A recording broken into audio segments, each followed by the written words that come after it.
Relic weapons in Final Fantasy XIV are recreations of legendary arms fabled to be incredibly powerful. In order to obtain them, you need the work of master artisans who require extensive resources that must be acquired through rigorous efforts. It's a test of your very determination as a hero that will ultimately reward you with the strongest weapon in each expansion. These illustrious weapons and the arduous process of obtaining them have been a staple of every expansion to the game, providing no shortage of long-term goals to work on between major content patches.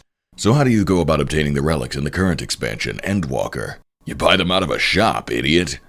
Hi, I'm Cider Spider, and this is a little bit different from the videos I normally make, but I wanted to talk about the current state of relic weapons in Endwalker and why it's such a disappointment to me and many others. As a fan of long-term content, this newest relic step was pretty shocking. You could say it's Hilda bad, or, Manderville?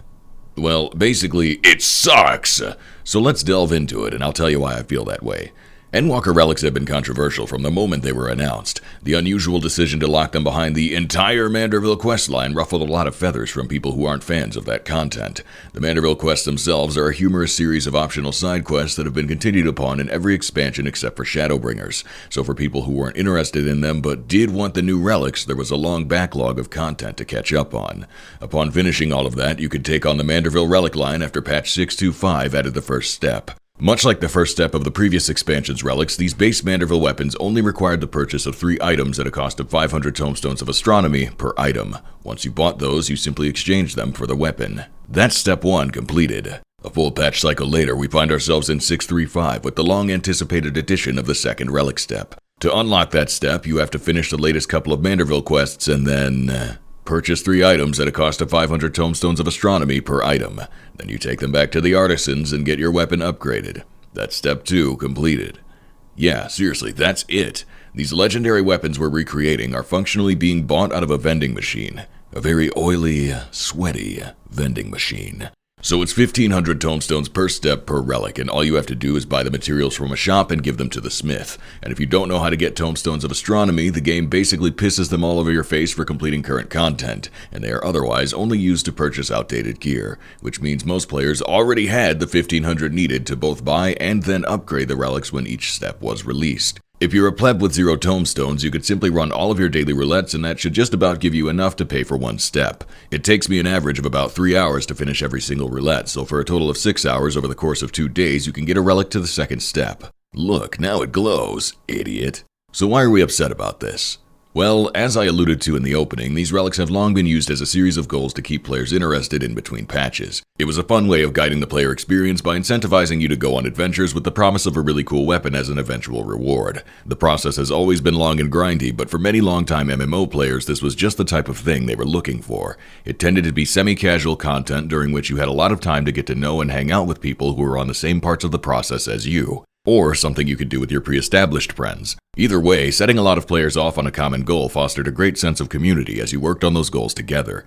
This was especially true of the exploratory zones added for the previous 2 expansions, wherein the relic instances would have all kinds of wacky discussions happening in the shout chat, interspersed with people sharing useful information. It's hard to explain exactly what makes that so appealing, but working on previous relics is where I've seen the most amount of casual conversation. It's in some of those instances where this game, to me, felt the most like an MMO. Since we knew ahead of time that there was going to be no exploratory zone for Endwalker, there was a fond hope that some of this new content we'd be getting would act as a stand-in for that. Yet friend-locked island sanctuaries and 4-person variant dungeons couldn't hold a candle to the 144-player instances of old.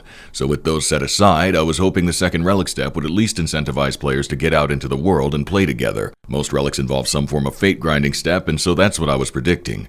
Yeah, no, go farm tomestones, idiot! Now, the only real upside to the tomestone farming model is that there are a variety of ways you can get the tomestones. Incidentally, this is also a downside. The tomes can be acquired from PvP, endgame dungeons, endgame trials, endgame raids, endgame hunts, endgame treasure maps, and a few other places. Since there are so many ways to get them, the process is a lot less focused and a lot less guided. While the freedom has its benefits, this does nothing to funnel players together and does nothing to mix up gameplay in any way. These new relic steps add nothing to the game, and you can acquire them 100% passively by playing the same way you would be anyway. Thus, the relic steps are not only pathetically easy to complete, but also lacking in any and all excitement. It's a huge disappointment to people who were looking forward to relics as a form of content to keep them occupied. I'm sure some of you might be thinking that it's a little too early to be naysaying so vehemently, but remember that we are halfway through the relics at this point, with no indication of a different direction for this grind.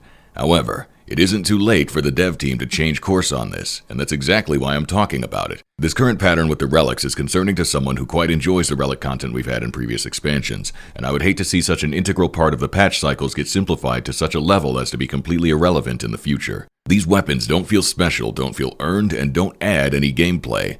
These frankly don't feel like relics at all right now. Some have suggested that the steps are easy because of the Manderville quest requirements, since there are several hours of quests to catch up on for anyone who's been skipping them thus far. That would make sense for the first step, but we've had several months since then for people to get through the series.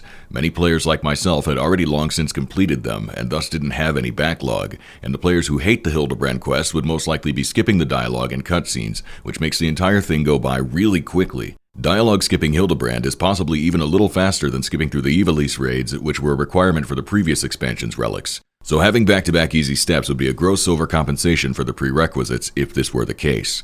I can understand appealing to casual players who don't want to grind, and I can understand having a form of catch-up weapon that's easy to get for people who haven't played in a while. Yet that is not the role that relic weapons have taken in the past. Things like crafted gear, boss weapons, and dungeon drops already fill that niche, so making relic weapons into something trivial provides little benefit to the player base, and only serves to remove gameplay from the people who wanted it. It turns the relic quest into something hollow that leaves a very noticeable space in the patch, and this is a problem Endwalker has been having a lot with its side content. Island Sanctuary, for example, was a fun casual grind for a few hours, but eventually turns into a weekly spreadsheet once you've hit max level. There ends up being little left to do there and little incentive to return. Variant and Criterion dungeons were fun ideas, but lacked any form of reward structure, which dropped the replay value through the floor. This is the type of content that would tie in perfectly with a well-rounded relic grind, as they could potentially serve as other options for getting the materials to upgrade the relics, and tying them to relics specifically instead of just tangentially through Tome Stones would help to vitalize them. That type of approach was usually taken by the devs in the past. Relics frequently had steps with multiple yet specific avenues for completing them. It was common through Heavensward and A Realm Reborn to be able to get materials from grand companies or treasure maps or beast tribes or even crafting in some cases. Shadowbringers offered alternative routes for relic parts through older content as a push to disperse players into neglected places. These were good design choices as they helped route people into specific content for each step and encourage players to do things that they otherwise might not. As it stands, I can completely forget about Manderville relics, run some miscellaneous Endwalker content, and find that I've unintentionally collected the easy 1500 Tome Stones to pay for another step. No other relic has ever been this simple. Even the heavily Tomestone-based Heavensward relics had multiple non-Tomestone steps breaking it up. And in fact, by this point in the Heavensward patch cycle, patch 335, relic weapons already had 5 steps. So far, the Manderville relics have been a huge missed opportunity, and I can't honestly even fathom what the devs are thinking with these first 2 steps. They really feel like an afterthought, and I have no idea who they are meant to appeal to. It's a major letdown for people who are looking for something to do on the side.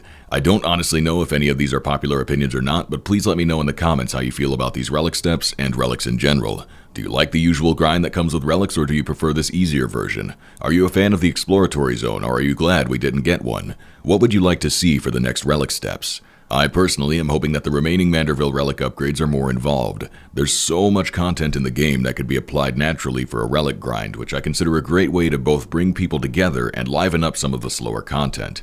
I'd love to see things like gold saucer attractions worked into the relics, and other things like variant dungeons given a more specific role as well. I think this freestyle approach to relic grinding in the form of Tomestone collection is boring and uninspired. It hardly feels like the type of thing to convince players to keep logging in, and I think this is only going to contribute to the big dip in activity between patches. For people who like grind content and look forward to these types of things, it feels like a major slap in the face. I sincerely hope this is an anomaly and not an indication of what the future of relics looks like.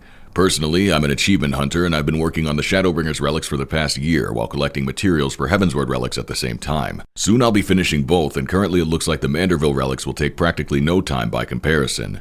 I know this is more of a casual game, and I'm not exactly a casual player, but I just hope the devs will throw a bone to grinders like me. Usually they give us something to do in the background, but I'm starting to worry about getting bored when I get more caught up to current content, because the amount of grind keeps decreasing. Anyway, I've been complaining for a while, so I think it's time I get back to slaughtering Garlean soldiers and tearing their horrified memories directly out of their brain cases, 'cause it makes my weapons look cooler. 1 like equals 1 slaughter. Okay, bye.